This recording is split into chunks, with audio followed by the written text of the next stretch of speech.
Bonjour et bienvenue à tous sur cette vidéo, j'espère que vous allez bien. En tout cas, moi je pète la forme et aujourd'hui on se retrouve pour parler d'Avengers Endgame.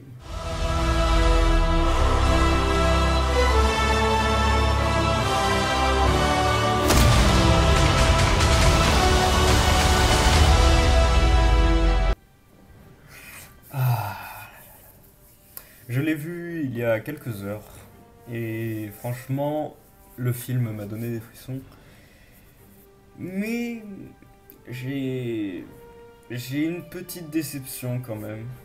Pour un final, j'ai été assez déçu sur certains points et extrêmement heureux sur d'autres. Alors, comment commencer Alors, oui, je vous préviens, cette vidéo va être avec spoil, donc si vous n'avez pas vu le film, quittez la vidéo et attendez d'avoir vu le film, sinon je vais vous gâcher l'expérience. Voilà. Donc, maintenant que c'est dit, je peux entrer dans les détails. Donc, le film, pour moi, se compose en trois parties. La première partie qui est les conséquences directes suite au clap de Thanos dans Avengers Infinity War. La deuxième partie qui va être la résolution du problème, enfin trouver comment résoudre le problème. Et la troisième c'est le final, c'est le bouquet final. C'est le feu d'artifice, c'est c'est exceptionnel. Le final est vraiment bien. Donc, pour commencer, la première partie du film. La première partie du film que j'ai beaucoup aimé, qui donc nous montre les suites, ce qui se passe tout de suite après Infinity War. Qu'est-ce qui s'est passé, quelles sont les conséquences, comment sont les personnages suite à cela. Donc on découvre un Iron Man seul dans son vaisseau avec Nebula et Rocket qui sont à la dérive dans l'espace. C'est ici que la 3D a été le mieux, je trouve. Le point faible, je trouve, du film, c'est la 3D que je trouve un peu dégueulasse par rapport aux autres films qu'ils ont fait précédemment. La 3D est un peu dégueulasse, il y a des zones de flou. Euh, L'image n'est pas de si bonne qualité que ça. J'ai préféré les images de Infinity War. Pour moi, elles étaient plus claires. Donc, je ne sais pas. Il y a ce sentiment de. Je sais pas. C'est peut-être la 3D qui a donné cette impression, mais les images étaient moins impressionnantes, je trouve. Non pas sur les effets spéciaux, mais sur la manière dont ça a été filmé. Mais ça n'enlève pas l'impact et le charme de ce film. Dans ce plan avec Iron Man, on sent la détresse du personnage, on sent que voilà, il pense mourir à cet endroit-là, il pense qu'il ne reverra jamais Pepper Potts, c'est pour ça qu'il la contacte. Et c'est un moment qui est assez touchant. Et il y en a dans la salle qui ont versé une larme juste à ce moment-là. Et je me suis dit, bon, bah, ils sont pas prêts pour la suite. Et et il y a une chose qui m'a déplu juste pour ce passage-là. Si vous avez vu le film, vous n'avez pas trouvé que l'arrivée de Captain Marvel est un peu précipitée. Elle arrive, elle croise le vaisseau d'Iron Man et elle les sauve comme ça. On dirait un coup de poker. T'avais une chance sur 1 million pour qu'elle tombe sur le vaisseau, elle tombe dessus et elle les ramène sur Terre. Enfin, il n'y a aucune explication de comment ça se fait qu'elle est là. Comment ça se fait qu'elle les a trouvés, elle a réussi à les trouver aussi rapidement. Et surtout que juste avant, Tony Stark nous dit, ça fait une vingtaine de jours qu'on est là, on est épuisé, on n'a plus de ressources. Et donc là, moi, dans ma tête, bah, ils sont perdus là, et les Avengers ont essayé de les retrouver, mais tous ensemble. Et là, non, c'est Captain Marvel qui arrive, qui prend le vaisseau, et qui les ramène. Bon. Alors c'est sympa, hein. Captain Marvel, bon, voilà, elle ramène le vaisseau. Pour moi, c'était trop expéditif. C'était trop rapide pour moi.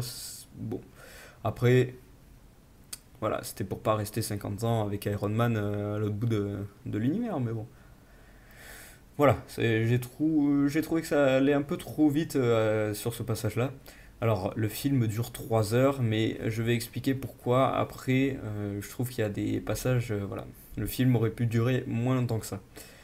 Dans la première partie, donc, quand tous les Avengers se regroupent, on retrouve un petit peu le conflit qu'il y avait entre Iron Man et le Captain, le conflit donc, qui était né dans Civil War, et on voit qu'ils sont toujours un petit peu à fleur de peau, ils sont toujours un peu en tension. Euh, et ce passage-là était plutôt intéressant, qu'ils soient toujours en conflit et que ça soit envenimé par le fait qu'ils aient tout perdu en fait. Tony Stark qui a perdu Peter Parker, qui était pour lui comme un fils en fait. Quand on le ressent dans les films, c'est pour lui comme un fils.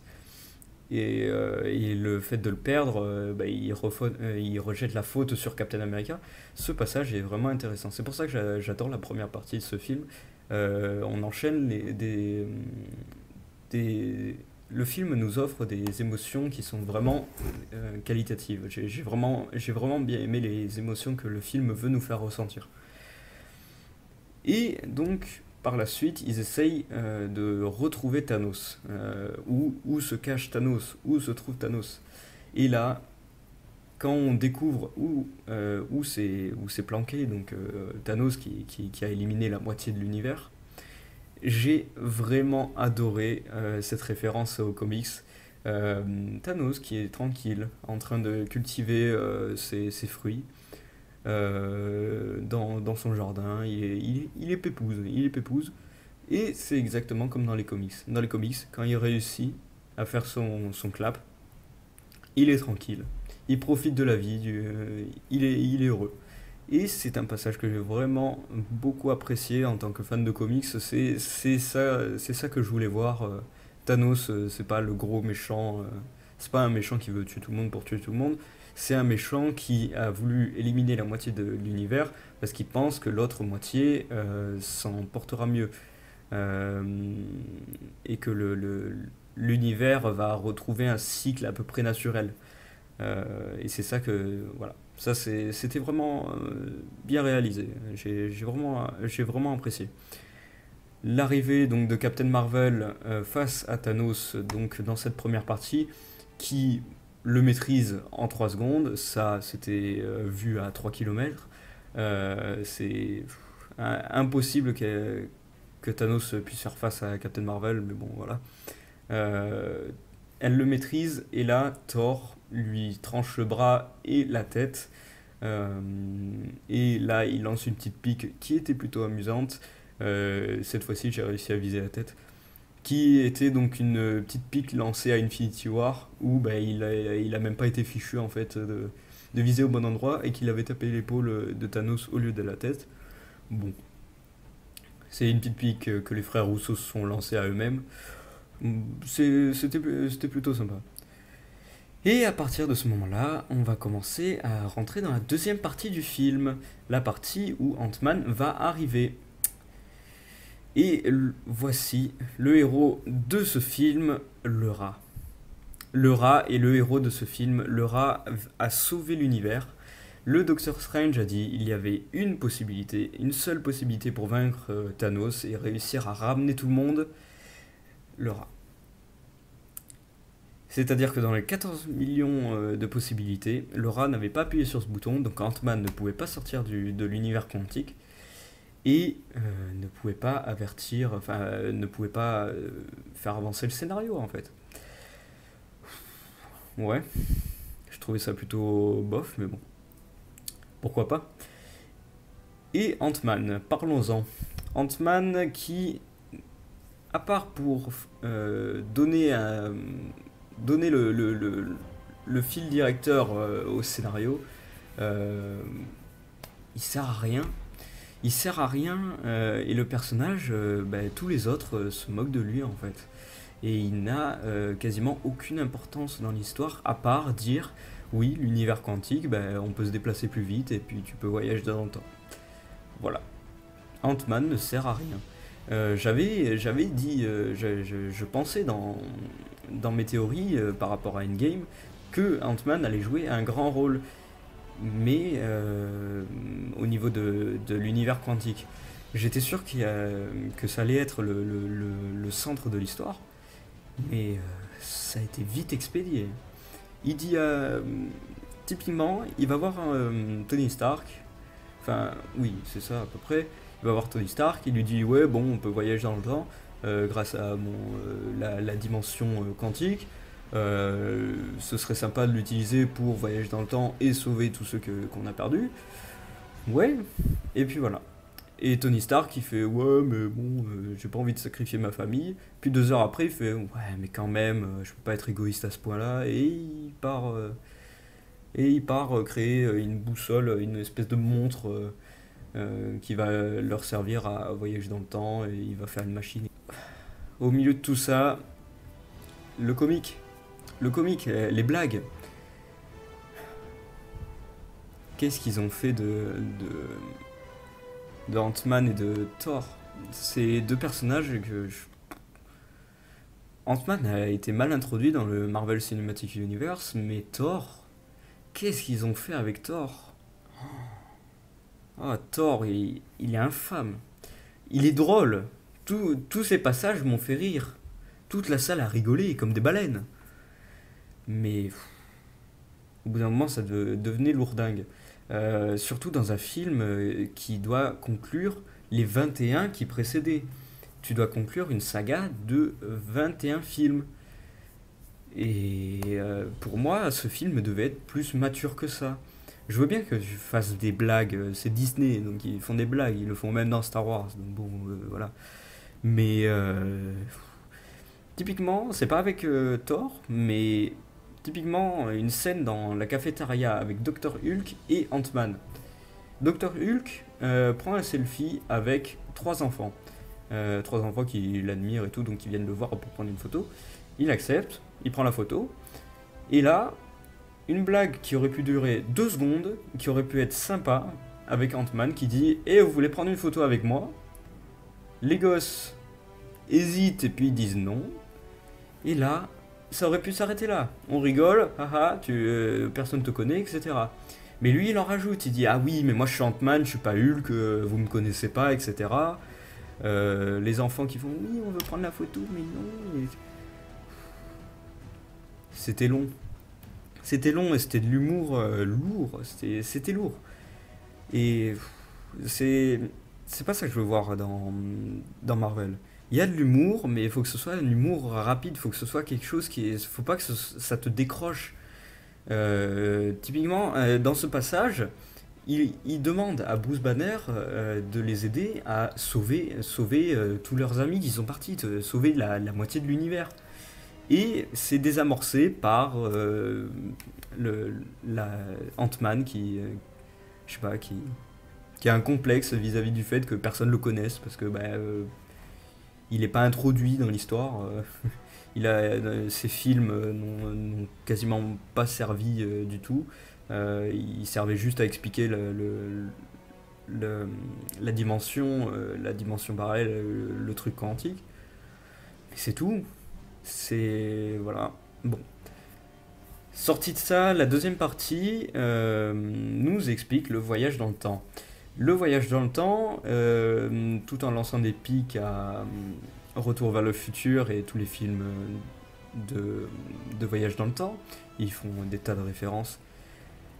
Et leur théorie est pas si bête. Ton toi du présent qui va dans le passé ne va pas être impacté par les modifications qu'il va faire, mais les modifications qu'il va faire vont impacter un autre futur. Donc ça va créer d'autres réalités. J'ai pas trouvé j'ai trouvé ça plutôt intelligent, mais un peu tiré par les cheveux pour le grand public. C'est-à-dire que pour des personnes comme moi, fans de comics, ça nous paraît pas absurde. On est habitué à ce qu'ils retravaillent des scénarios vus et revus, qui travaillent les voyages dans le temps, les mondes parallèles, etc. euh, pour essayer de donner un nouvel aspect à ces domaines. Mais pour le grand public, je sais pas si, enfin, je sais pas pour ceux qui suivent de loin le Marvel Cinematic Universe, je sais pas comment ils l'ont reçu. Pour moi, c'est pas très clair pour les gens, mais bon. D'ailleurs, c'est pour ça qu'il l'explique à plusieurs reprises. Bruce Banner, il a expliqué deux fois, il me semble, si ce n'est plus. Une fois, il a expliqué aux Avengers, et une autre fois, il a expliqué à la sorcière suprême, qui, qui est donc la mentor de Doctor Strange. Et bon, la théorie est plutôt sympa. Mais bon, c'est pour les fans de comics, après je sais pas pour les autres. Ensuite arrive donc la chasse aux pierres d'infinité. La chasse aux pierres d'infinité pour essayer de ramener leurs amis. Ils veulent faire claquer des doigts en fait pour revenir en arrière, pour faire l'inverse de Thanos. Au lieu de tuer la moitié de la galaxie, faire revenir la moitié de la galaxie. Enfin, de l'univers. Qui est donc comme dans les comics, il y a une variante des comics qui est comme ça, ils reviennent dans le passé, etc. Sauf que pour aller chercher les pierres d'infinité, ils décident de se séparer en trois groupes. Un groupe qui va aller à New York, un autre qui va aller chercher la pierre de l'âme et la pierre, il me semble c'est la pierre du pouvoir. Et justement, le groupe qui va chercher la pierre de l'âme, je ne comprends pas bien en fait pourquoi ils ont sélectionné ces deux personnages. Euh, c'est typiquement, ils arrivent dans des mondes qu'ils ne connaissent pas, puisque la pierre de l'âme est sur une planète hors du système solaire, dans un monde avec une éclipse permanente. Il n'y a pas de soleil, c'est une éclipse permanente. Vous êtes accueillis par le crâne rouge, ça aussi jamais compris pourquoi, mais bon c'est pas grave. Et ils envoient les deux humains. Ils envoient les deux humains, enfin les deux humains dans le sens, les deux qui ont le plus de chances de se faire tuer par, je sais pas, Thanos ou par le vide de l'espace. Enfin, ils ont envoyé Hawkeye et la Veuve Noire dans un monde inconnu. Alors oui, c'était parce que les deux personnages étaient très liés sentimentalement et du coup ça peut justifier la pierre de l'âme. Mais en termes d'échelle de puissance, ça n'est pas raccord. Ils vont dans un endroit ils ne connaissent pas, ils sont jamais allés dans l'espace, ils ne savent pas ce que c'est. Et bon, après, bon, c'est pour faire avancer le scénario, mais voilà. Et par contre, le sacrifice de la Veuve Noire, qui était magnifique. Ça, c'était magnifique. C'est un moment de la deuxième partie qui m'a fait dire, ah, c'est bon, un bon choix. Un bon choix dans le scénario. Ils ont tué la Veuve Noire, qui était un personnage que j'appréciais beaucoup, qui avait beaucoup de mystère et je pensais qu'ils allaient nous faire découvrir un peu plus de son passé, histoire de nous faire dire bah, elle va se sacrifier, quoi. Elle va se sacrifier, faire comme un rappel en fait. Alors je sais qu'ils veulent sortir un film ou une série, je sais plus, avec le passé de la Veuve Noire, pour raconter son passé. Parce que l'actrice, elle a plus envie de jouer dans les films Marvel, donc c'est pour ça, voilà, ils en ont profité pour faire le passé. La petite guéguerre entre les deux personnages, entre Hawkeye et la Veuve Noire, je l'ai trouvée à la fois touchante et à la fois too much. Euh, L'un va pour aller sauter et se sacrifier, mais l'autre lui tire dessus pour la dégager et c'est lui qui va sauter. Puis l'autre, elle va le choper en grappin et elle va l'accrocher. Bon, ils le font une ou deux fois, voilà, mais pas quatre fois. Mais bon, ça après, c'est un détail parmi d'autres. Mais... Euh, et par la suite, donc, ils arrivent à récupérer toutes les pierres de l'âme. Passage que j'ai failli oublier, Loki, qui récupère le cube et qui justifie l'arrivée de sa série, la série Loki, avec l'acteur justement de Loki. Oui, oui, oui, oui. Alors, ok, mais le fait qu'il récupère le cube grâce au Hulk du passé qui descend les escaliers, d'ailleurs ça aussi j'ai pas... Enfin c'est pour la blague, pareil, c'est pour le comique, mais Hulk n'a pas besoin de descendre les marches d'escalier. Enfin, Hulk, justement, ça c'est pour la blague, mais Hulk, lui, s'en fiche, mais complètement.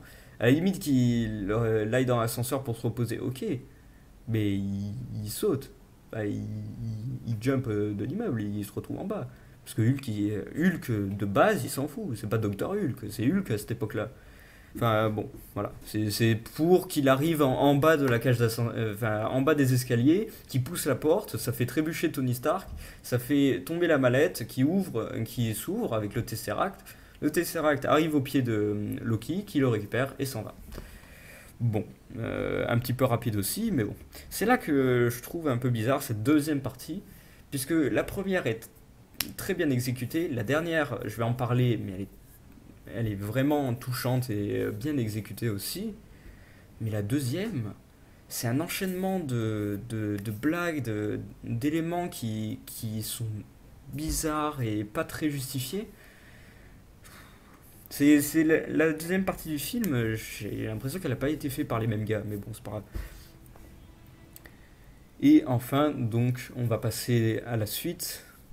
La troisième partie du film, que qui commence pour moi lorsqu'ils réunissent toutes les pierres dans le gant qu'a fabriqué donc Tony Stark. Hulk claque des doigts euh, et la vie reprend. La vie reprend à partir du moment où on voit les oiseaux qui reviennent donc dans le jardin à l'extérieur du complexe des Avengers. Et ce passage est grandiose. Ce passage est grandiose. On a un calme. La vie reprend. Les Avengers sont heureux. Hawkeye entend la voix de sa femme à travers le téléphone. Euh, Scott regarde la vie reprendre, enfin le monde reprendre vie avec justement les oiseaux qui sortent du nid. Et là, le QG se fait bombarder par Thanos. Et juste ce passage-là, entre la paix et la guerre, est magnifique. Puisque ça montre que, oui, vous avez réussi à réparer le truc, mais il faut faire attention, ce n'est pas fini. Le film a encore... l'histoire n'est pas terminée. Votre retour dans le passé a eu des conséquences. Et la conséquence a été que Thanos s'est rendu compte du fait que les Avengers essayaient de réparer ce qu'il avait fait dans le futur. Et ça, j'ai trouvé ça plutôt intéressant d'exploiter ça, d'exploiter Thanos qui a été tué donc dès le début du film. Seul problème avec ce Thanos là, c'est que il a toujours cette impression de sagesse lorsqu'il parle. Typiquement, lorsqu'il se retrouve face aux trois Avengers, je dirais, principaux, à savoir Iron Man, Captain America et Thor, il leur dit, en fait, c'est sa pensée de Infinity War, mais légèrement modifiée. Euh, on voit qu'en fait, il le dit, mon objectif était de faire en sorte que les 50% qui étaient en vie puissent prospérer et vivre heureux et ne pas se rappeler du passé. Mais comme ce 50% a décidé de se rappeler du passé et essayer de le réparer, ben, il décide de tous les éliminer. Et du coup, ça devient ben, le méchant. le méchant classique, quoi. Ça devient un méchant un peu plus classique. Alors certes, toujours avec un peu de philosophie, mais je vais détruire le monde et le refaire à mon image. Du coup, ça redevient un personnage, un antagoniste plus classique. Bon, ça m'a pas choqué, mais c'est vrai qu'en y repensant, c'est bon, un Thanos moins bien écrit. Mais après, bon, il avait son film avec Infinity War, bon, ça on peut le pardonner au frère Rousseau. Et là vient la grande bataille version Seigneur des Anneaux qui est magnifique avec un enchaînement de plans faits pour les fans de comics. C'est fait pour nous, c'est fait pour nous les mecs, c'est fait pour nous. Captain America qui prend le marteau de Thor. Oh là là, quand j'ai vu ça j'étais heureux. Malheureusement, je le savais avant de voir le film que ça allait arriver, mais ça a été double jouissance. Oh là là, que c'était beau. Ah, c'était beau. Parce que c'est le seul parmi les Avengers, avec Thor bien sûr, mais c'est le seul qui est digne de porter le marteau. Et je pensais qu'il allait, qu'il le pouvait depuis longtemps. Et c'est vrai qu'en y pensant, Civil War a confirmé le fait qu'il n'en était pas digne encore, puisqu'il cachait le fait que Bucky Barnes était un traître, etc. Donc pour le marteau, voilà, c'est pas digne de cacher voilà, un meurtrier, quoi. Et c'est suite à cela, quand il s'est racheté, quand il a essayé de sauver le monde, etc., que le marteau l'a désigné comme porteur, en fait. Et c'est une chose que. C'est une chose aussi que certains n'ont pas compris. Captain America qui utilise les éclairs.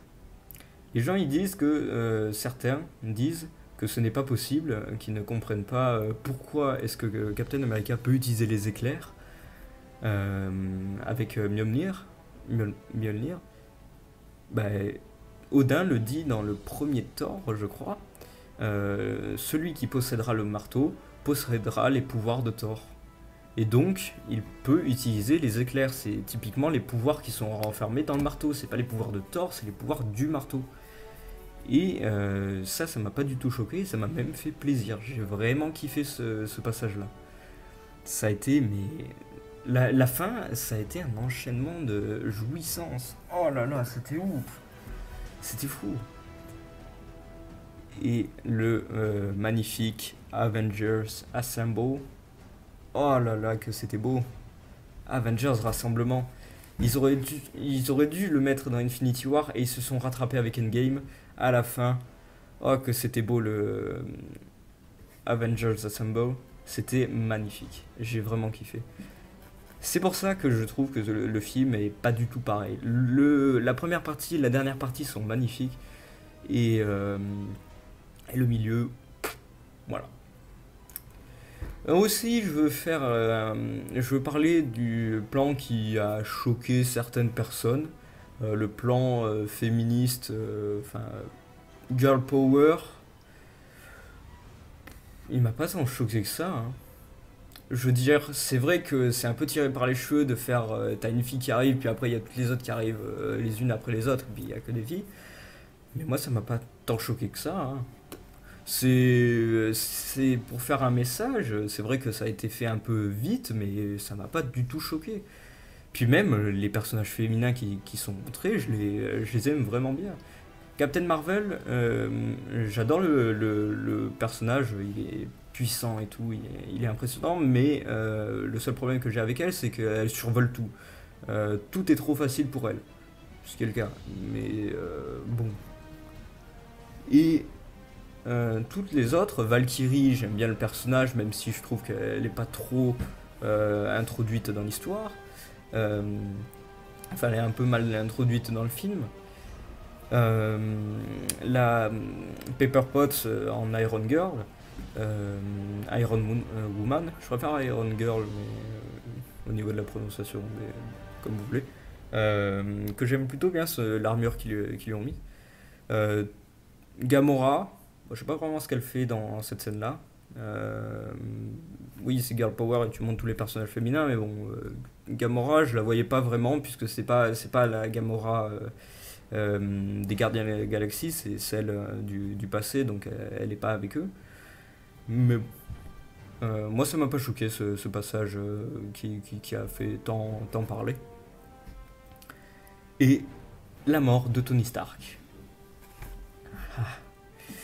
Je la voyais venir, je l'avais vu venir, parce qu'ils avaient annoncé que bah, l'acteur il voulait arrêter.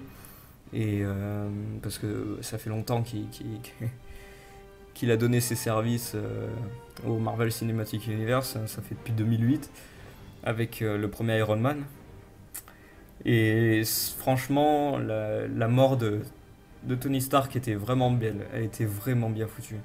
La tristesse des personnages, en plus ça a été accentué parce que dans la salle il y avait plein d'enfants. J'étais allé à 1 heure, il y avait plein d'enfants. Alors, euh, c'était à la fois horrible quand il y avait des rires parce que dès qu'il y avait une blague, tous les gamins ils étaient partis en vrille. Euh, mais lorsqu'il y avait des scènes comme la mort de Tony Stark, t'avais tous les gamins qui pleuraient. Et du coup, moi j'étais là, ouais, ouais, c'est touchant. Je suis d'accord, c'est touchant. Là, c'était bien.